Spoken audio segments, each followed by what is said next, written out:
say often enough in these videos that I am not an artist. I'm not a professional musician. I am not a professional game maker or a writer. What I am is a professional software developer. I've been writing code for 12 years, and in this one area, I can claim some level of expertise. To wit, I wanted to do a little video on some of the finer points of coding and things that you might not have thought about in terms of coding your game. So anyway, to get started here, I'm going to start up in Unity. First thing I'm going to show you is a couple tricks that have to do with Visual Studio in and of itself. The IDE has a lot of eccentricities, and it's a little intimidating to a new user, but there's a couple of really helpful things that it'll do for you in terms of writing your code. So I just now created a script called Scoreboard. And so what I'm going to do is the idea for this script is that I'm going to have a text object that represents a score that we're going to display on screen. And so the first thing I'm going to need to do is I'm going to have to have a scoreboard, or I'm sorry, my ScoreText that is an actual text component of the object that I'm going to place this on. Now there's a couple of problems here with the code that I've just typed. Let me make this bigger. I've got two red errors here. Now the first of which is that text here is not even recognized as a class. That's because it's part of the Unity Engine.ui library. So what I could do is I could come up here and I could say using Unity Engine.ui, and that will make my error go away. But there's an even better way to do this.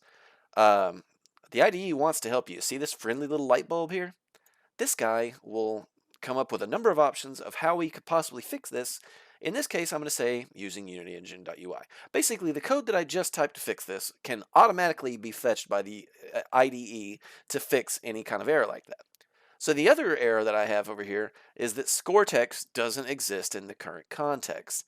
Again, I could come up here and I could say, or I could just say, var ScoreText equals, or text ScoreText equals. Either one of those things would work, but they would only be limited in scope to the start function. So one thing I can do is I can take my little helpful light bulb guy again, and I can say generate field scoreboard.scoreText. Now what I've done is I've created a text object that's private to this class that can be accessible from anywhere else in our script. And I did that automatically without having to type a thing. And you can do that for a lot of different things. For example, let's say that I want to set our ScoreText.text in our update method here.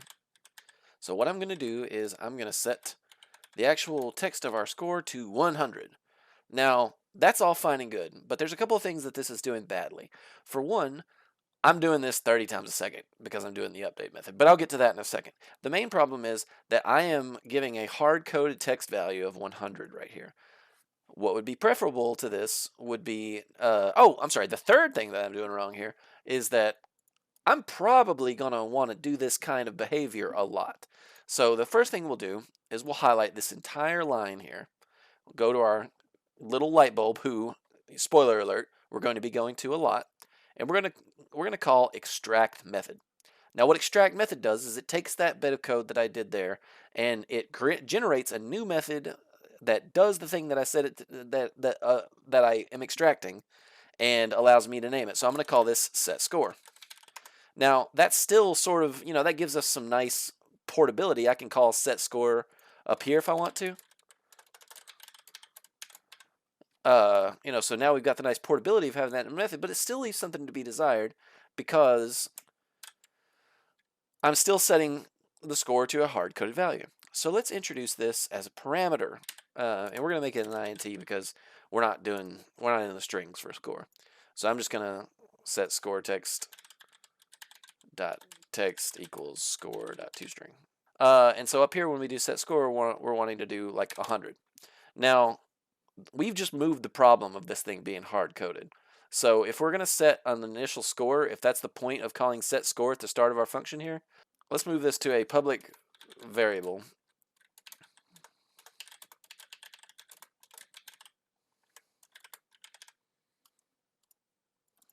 Okay. So now we have a public int that we can adjust from outside of the editor, and that will be the initial scoreboard. But honestly, this thing's probably going to be 0 because that's the way most scoreboards work.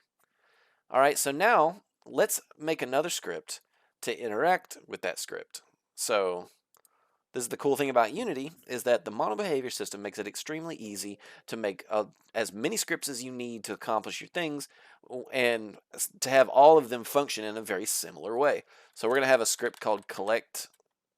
Yeah, we're just going to call it collect. All right.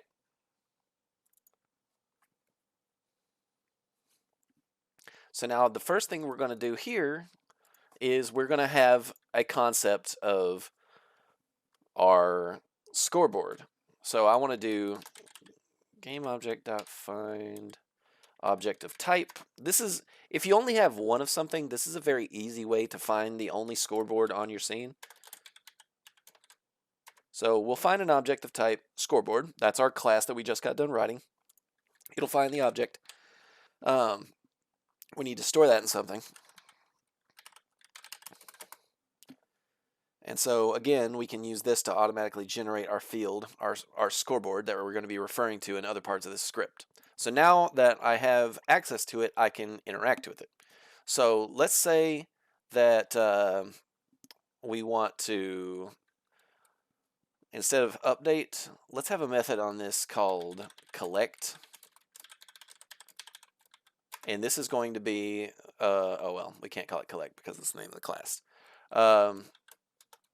Collect object, or collect action. Okay. And then what we're going to do is we're going to do scoreboard.add points 10, let's say. Okay. Now you might notice that the obvious error here is that add points doesn't exist yet. We can use our little light bulb fella to generate this method, add points, and it seems like nothing happened here. My error went away, but what did I just do? So when you're looking at any method or class or variable like scoreboard or something like that, you can click on the actual thing itself, like the method here, and you can hit F12, and it will take you to that method's declaration, even if it's on a different class. So the method that we just generated on a different class, we can immediately navigate to.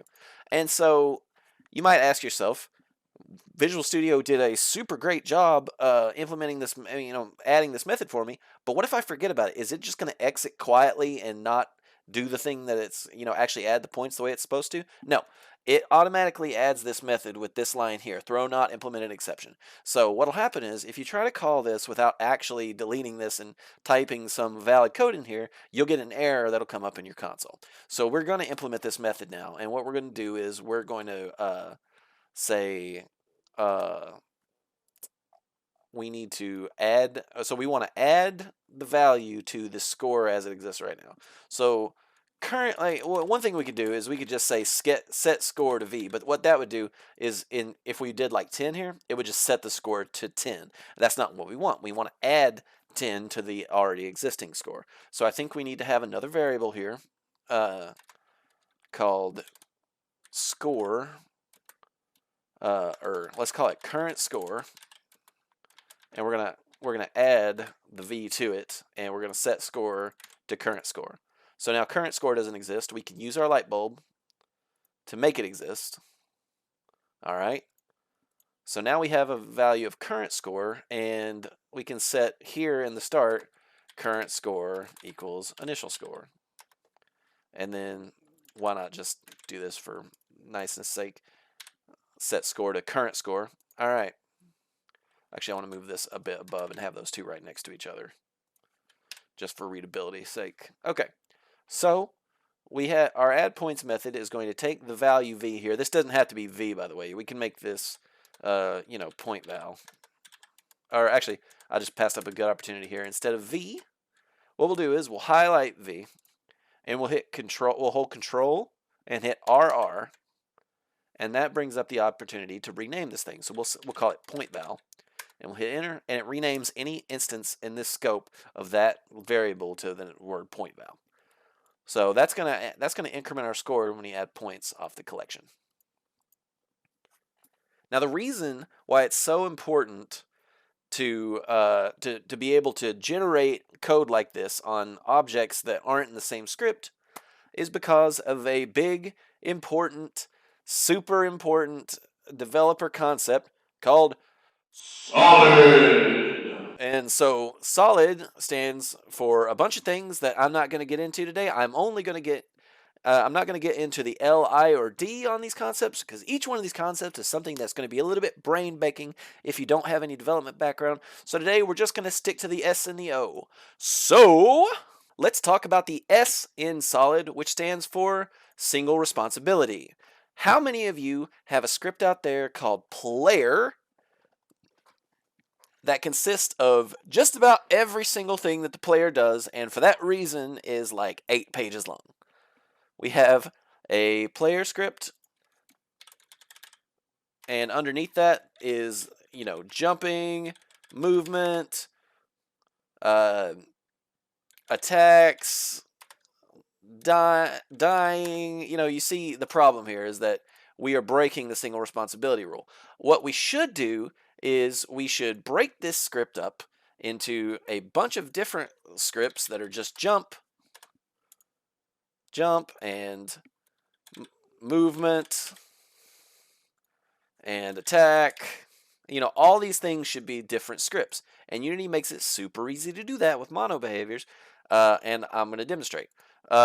For a working case example here, let's take Mr. Mustache himself, Mario. Now, I have some experience in this because I actually have made a working Mario clone that I put my little nephew's faces on for their birthday. And so I have all this stuff done in practice. The whole jumping and collecting power-ups and coins and, all the stuff that goes into a nice, happy little Mario game, including, is there something that can kill me here? Did I put any enemies in this game or not? Whatever. So let's just go through the example of like how I would make a Mario game. So I think we could start with just basic movement or jump. Let's start with jump because that's the most iconic Mario thing. So we have a script here that when you press up, it makes him jump in the air. Simple enough, right? Actually, we can take that script and give it even more granularity by saying we're going to have a jump script that just says that jumps when it's told to jump from an input. I'll make a little. Oh, that's not. But we can also have an input script, and the whole point of this script is to accept player input. And so our jump script can refer back to this script and say, when jump input is selected, is activated, then we jump. Simple enough. But you wouldn't believe how many. The obvious go-to decision here would be to make, when I press up, I'm going to make the guy jump. But if you have all your jump input on one script, it's easier to make other decisions, like say I wanted to swap the button that jumps. All right, so then speaking of input, we can also spawn off of that our movement script. So when the movement, our horizontal movement, that is, when our movement...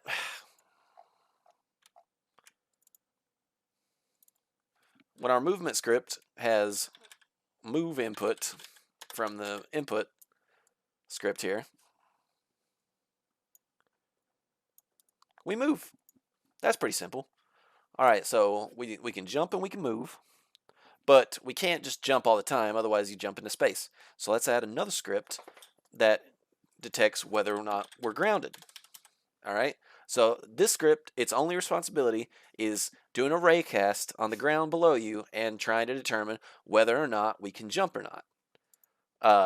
And then the jump script can have, all kinds of stuff on there to determine like how often it can jump and things like that. But basically the jump script says, am I trying to jump and am I allowed to jump? Then jump.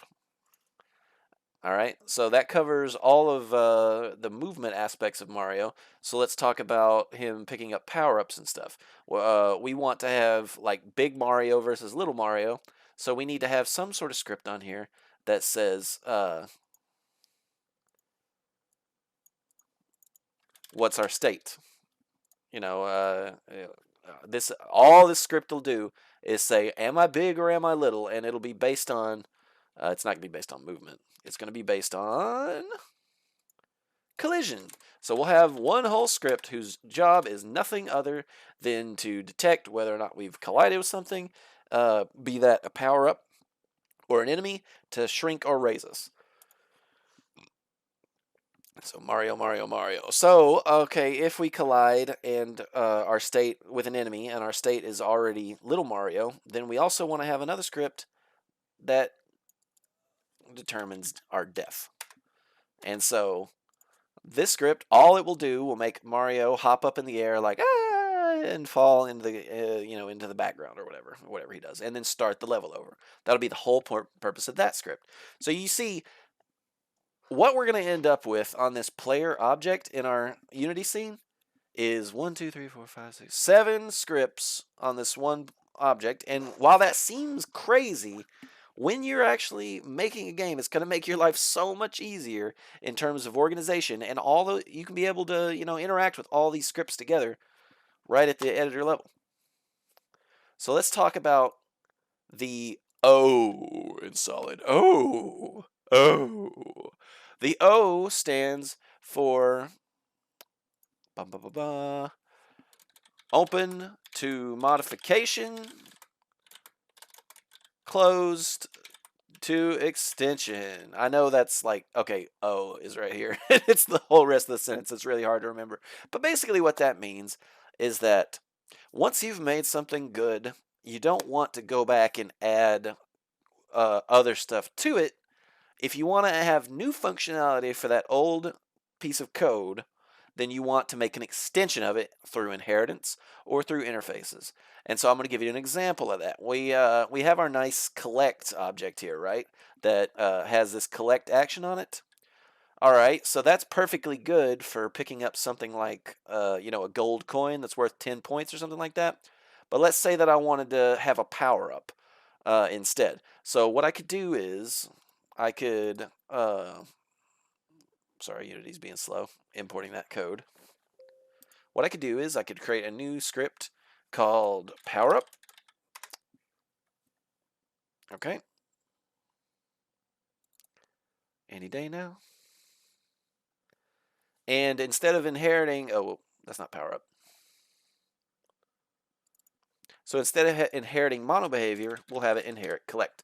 So what that means is that in and of itself, this is a collect object. It does all the same things that collect does. Like if I said this.collect action, we could call that with a different value, and that would work just as if we were a normal collect object. But what I would like to do with this is I say, like, what's the let's say, because I don't want to get too much into coding a power up right now, let's just say that we'll debug.log. Hey, this is a power up. Hot diggity. And then we'll call base.collect action. Okay. But we don't want to do that on the update. Oh, okay. So what do we want to do? So let's make collect action a virtual method. Now what that means is for a collect, it's going to behave exactly the same. Collect action is going to add 10 to the scoreboard. But for this power up, we're going to call override. Oh, we're going to do public override spelled correctly, collect action. And that's going to make a bunch of messy stuff here. But it's going to call the base collect action that happens, which is this method. But we're also going to add our stuff on top of it, which is to debug log say, hey, this is a power up. Ideally, you wouldn't be doing something as dumb as a debug log here. You would say, like, Mario.state equals big or something like that in addition to adding to the score. But you see how you can take a simple collection and instead of adding a bunch of logic onto this script about power-ups and how they work, you make a completely new script that takes all the good about collections and adds power-up logic. So that's the way that extending something through inheritance works. There's a whole nother method of doing this kind of thing through interfaces. And basically, like, I'm going to make an interface here called iCollectible. And it's going to have one method on it, which is void collect action with no parameter. And so I'm going to make collect implement in addition to mono behavior. See, mono behavior is one of these. Actually, mono behavior is a class that we're inheriting, but this is a interface. So in addition to mono behavior, we're going to implement iCollectible. And what that means is that this method, this thing's going to force us to have a method on this object called collect action. See, if I delete this for a second, this thing's going to go red up here because it says collect doesn't. So you can, here's another thing that's interesting that you can do with the light bulb. You can do implement interface, and it'll automatically make the method that you need to do this properly. Now, if you do something in the UI, like with drag and droppables, you'll do this kind of behavior with like iDrag and droppable or whatever it's called. And so we're just going to replace that back with our, collect action. But so that's the way that a basic collect handles iCollectible. Now, Powerup might handle collectible a completely different way. So on its collect action, it's going to do debug log. Hey, this is a Powerup. So yeah. Anyway, oh, sorry. It needs to implement iCollectible, not collect. Yeah. Okay. So doing that, you can have a whole slew of these iCollectible things. You could have it be power-ups, you could have it be enemy projectiles that kill you when they hit you, and that's what collect action does, is like, kills you. You can do whatever here. So that's open close principle in a nutshell. So the last thing I want to talk about is kind of a extremely complicated premise, so I am going to show some actual code that I've written to this effect, and that is something called state machines. And so the way that state machines work, let me go back to draw.io for a second.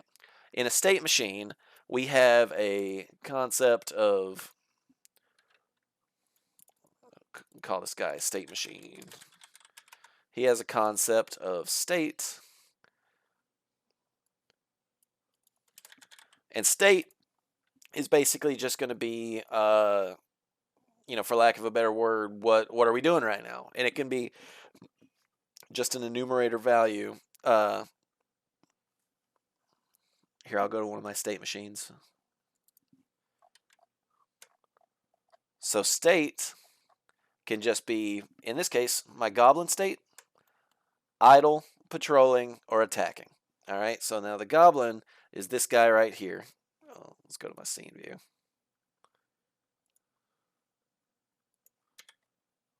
Is this guy right here? He has 3 states that he can do. That is idle, patrolling, or attacking. And depending on that state, he's going to have a completely different set of update methods, and etc. etc. So let's take a look at the Goblin update method. All right, so this is the core of a state machine. I've got a variable on this Goblin called state. If I can find it, there it is. Goblin state, which again is idle, patrolling, or attacking. So he has a public idea of what his state is. In our update method, we do a switch on state. If you're not familiar with switch, just go look it up after this because I don't want to get into it. But basically, instead of having any logic at all happen inside this update method, we're going to base our, if our goblin state is idle, we're going to call idle update. If our goblin state is patrolling, patrol update, attacking, attacking update. And each one of these methods is completely independent of the other. So when they're idle, the guy's basically not going to be doing anything. We're going to call this method called animate, and it's going to set our running and walking to false, and that's it. That's all that idle is going to do. But our patrol update is going to have a lot more logic to it. Now, patrol update, we're going to animate that we're walking. If our patrol target is null, we're going to get a patrol target, and get patrol target is just getting a random spot around us to walk to. And so we're going to walk towards we're gonna animate that we're walking. We're gonna move towards our patrol target, and we're gonna constantly be checking collision, looking for the player. And so if we find the player, we're gonna call check collision here. If we oh wait, no, that's something different.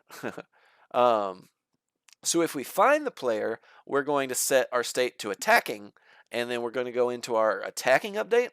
In attacking update, we're going to animate that we're running now instead of attacking. I mean, instead of walking. And we'll come back to these two lines in a second. But what we're going to do is we're going to look at our attack target. We're going to move towards the attack target at the run speed. And basically, we're going to do that until the player's dead. And if the player's dead, we're going to set our state back to idle, because now we're going to go play some cards with the other goblins or something. All right, now here's the other thing. If our attack target is null, that is to say our target has left our field of view and we can't see the target anymore. So if our attack target is null, we're going to return out of here, because none of the rest of this logic is going to make any sense. And I think there's something in here that says, like, when the players left the Goblins player a field of view, we go back to patrol mode. But essentially, this is a state machine in essence, is that you have your state, you have different methods that do different things depending on your state, and you have methods of getting to other states based on actions that can happen during the state. So from an idle state, the goblin doesn't do anything other than like look around for the player. From the patrolling state, he actively walks around and tries to find the player. And if he ever does find the player, he moves into the attacking state. And from the attacking state, if he can't find the player anymore, we go back to patrolling. That's a state machine in and of itself. I have a more complicated one in terms of my player, who, again, I remember how I said your player script will have, 10 different scripts on it. Here's my different scripts. So I've got the remote control script, which is my state machine for the player. Now the states for the player are a little more complicated than the goblin. So let's take a look at those. We have normal, controlling the robot, and dead. Normal means that the player herself, this gal here, is running around and jumping like normal. I think normal is pretty self-explanatory.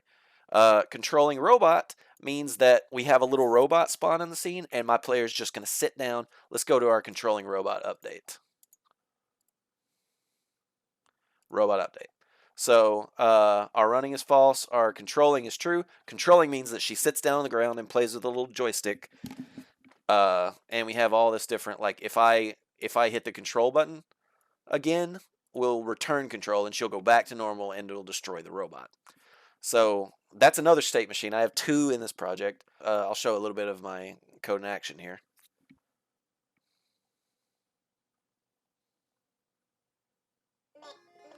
So here's my code in action. The player right now is, oh wait, let's talk about the goblins first, because I'm on a goblin 10th level here. So you see the goblin is currently at a state of idle. He's just standing there. Now when I come into his field of view, he runs into attacking mode and runs to attack me. Now if I, let me kill this first goblin. Okay, so this further goblin, he's going to start attacking my robot here in a second. So he's attacked my robot, he killed it, and then for a split second before he got killed by the laser, he was in patrol mode again. Now, with the girl, you can see that I'm controlling her right now. She's in a state of normal. But when I bring out the robot, she's hitting left and right and up like I was doing a second ago. It doesn't make her jump around anymore. It makes the robot jump around. So she is in a state of controlling the robot right now. So she doesn't do anything until I hit control again, and so I return control to her, and I can swap back and forth between these 2 states. Now the third state for her is dead, in which case I can hit all my keys, but nothing happens because she's dead and she can't move around. Now I know that I've ranted and raved at this point about all these different concepts, and all this is probably about as clear as mud. So just to leave off, I want you to look further into these concepts: solid design development, coroutines, and state machines. But that's it for now for Phi Beta Scalpha. I'm going to go drink some stuff that makes my throat feel better.